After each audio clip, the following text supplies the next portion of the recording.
Ladies and gentlesticks, today I stand before you not just as Bob, but as Bob 2.0. I know I don't have muscles or abs or any internal organs really, but what I do have is heart. Not a literal one, I mean, I'm literally just lines, but you get the idea.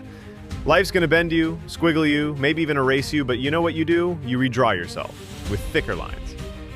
Yesterday I tripped over my own leg, which is hard because I only have 2 lines. But did I stay down? Yes, for a little while, but then I got up dramatically, like this.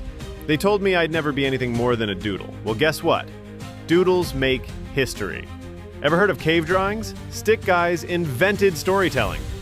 So go out there, fall over, get erased, glitch out, whatever, just promise me one thing.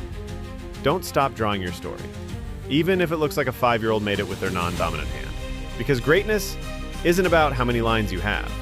Now, if you'll excuse me, I'm gonna go chase my dreams, right after I find my missing leg segment.